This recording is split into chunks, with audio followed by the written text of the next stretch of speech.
Bismillahirrahmanirrahim. Assalamualaikum warahmatullahi wabarakatuh. Saya Haji Ramadan, mahasiswa dari Manajemen Zakat dan Wakaf. Di sini video ini dibuat untuk memenuhi tugas mata kuliah produktivitas wakaf. Di sini saya akan memaparkan yaitu yang berjudul fleksibilitas pemaknaan wakaf tunai di Indonesia. Untuk studi kasusnya terhadap lembaga filantropi dan lembaga keuangan. Untuk slide yang pertama yaitu keputusan MUI. MUI mengeluarkan beberapa keputusan, yaitu untuk yang pertama A. Wakaf tunai atau wakaf al-nuqud adalah wakaf yang dilakukan oleh seseorang, lembaga maupun badan hukum dalam bentuk uang. Kemudian B. Makna atau arti dari uang yang dimaksud mencakup surat berharga. Kemudian C. Status hukum wakaf tunai adalah boleh atau jawaz. Yang D. Wakaf tunai hanya bisa dipergunakan untuk sebuah keperluan yang diperbolehkan menurut Islam. E. Nilai utama dari uang dan keabadiannya harus terjaga dan tidak boleh dijual atau diperjualbelikan atau didonasikan maupun diwariskan. Untuk yang selanjutnya yaitu slide selanjutnya, skema pengelolaan wakaf tunai oleh lembaga filantropi Islam. Praktik wakaf tunai di Indonesia sesungguhnya didasarkan pada peraturan pemerintah atau PP, peraturan pemerintah nomor 42 tahun 2006, yang di dalamnya menurut beberapa hal antara tentang peran lembaga keuangan syariah yang dapat berperan sebagai nazir untuk harta wakaf tunai. Ditunjukkannya LKS sebagai salah satu pengelola dana wakaf tunai oleh pemerintah adalah untuk menjaga bahwa uang yang telah dikumpulkan itu aman, tidak hilang, dan tentu saja tidak habis dipakai. Sementara itu, bila dana wakaf tunai akan diinvestasikan di luar LKS, maka investasi tersebut juga harus diasuransikan melalui lembaga asuransi syariah. Meski demikian, tidak semua lembaga keuangan syariah diberikan wewenang untuk mengelola wakaf tunai. Kementerian Agama Republik Indonesia telah menunjuk beberapa lembaga keuangan untuk mengelola wakaf tunai, yaitu Bank Muamalat Indonesia atau BMI, kemudian Bank Syariah Mandiri BSM, Bank Mega Syariah BMS, dan Bank BNI Syariah dan Bank DKI Syariah. Kemudian beberapa catatan dari mekanisme pelaksanaan wakaf tunai seperti yang dilakukan oleh BWI. Itu ada poin-poin penting. Di sini diantaranya wakaf tidak terlalu mengerti bagaimana penggunaan dan peruntukan wakaf tunai yang mereka setorkan melalui bank.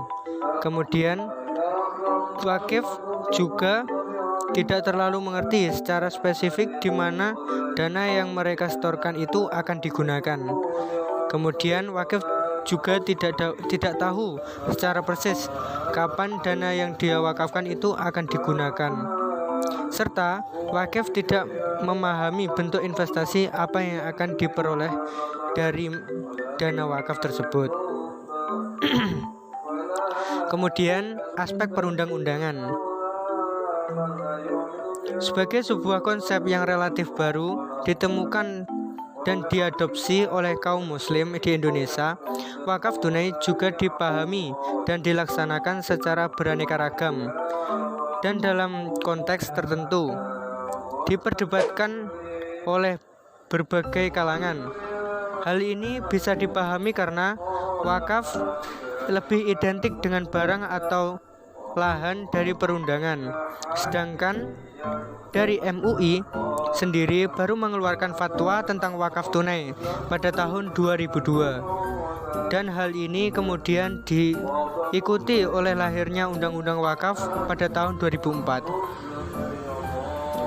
Kemudian dari lahan atau tanah menjadi wakaf tunai.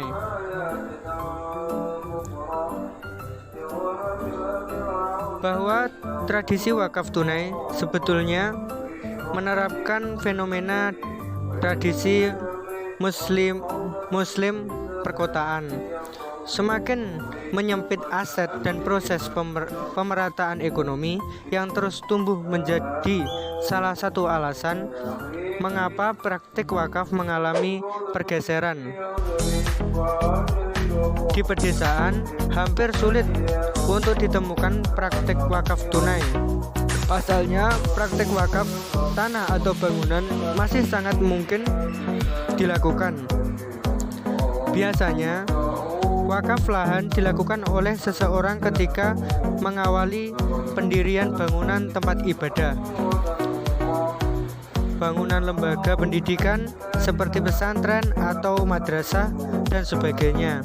Karena itulah tradisi wakaf ini sejatinya beriringan dengan perkembangan sebuah kawasan. Sebuah desa kecil dan terpencil dapat dikembangkan dengan cepat ketika seseorang mewakafkan tanahnya untuk dijadikan sebagai tempat berdirinya lembaga keagamaan dan pendidikan. Secara perlahan, desa tersebut berkembang dan semakin ramai.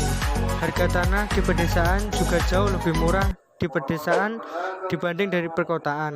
Oleh karena itu, sangat memungkinkan orang-orang di pedesaan untuk mewakafkan tanahnya yang luas guna kepentingan yang lebih besar. Kemudian yang terakhir di sini, perkembangan wakaf tunai. Secara historis disebutkan bahwa pada abad ke-16 dan ke-17 tahun perdebatan di kalangan para ulama tentang wakaf uang untuk kepentingan sosial sudah terjadi. Pada masa kekhalifahan Turki Utsmani, wakaf tunai sudah dipraktikkan secara luas dalam masyarakat muslim, dan praktik ini didukung pula oleh negara di samping perdebatan oleh para ulama ahli hukum Islam. Sebagian ulama mengajukan berbagai alasan dalam mendukung praktik wakaf tunai. Salah satunya adalah berkaitan dengan praktik kebiasaan masyarakat yang mengindikasikan bahwa dana yang diwakafkan cukup populer pada waktu itu, dan secara hukum praktek ini diterima oleh sistem hukum sebelumnya pada masa pemerintahan Utsmani. Namun tidak demikian halnya di negara-negara Arab seperti Mesir. Wakaf tunai merupakan sumber kredit yang penting.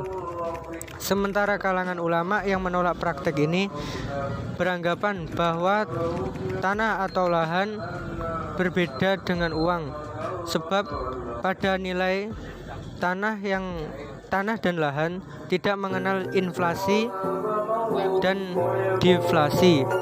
Pada saat yang sama, prinsip keabadian perpetuity yang memberikan karakter pada objek-objek bergerak seperti tanah tidak dapat diterapkan pada uang. Mungkin cukup itu yang bisa saya sampaikan. Mungkin jika banyak kurangnya saya mohon maaf. Wassalamualaikum warahmatullahi wabarakatuh.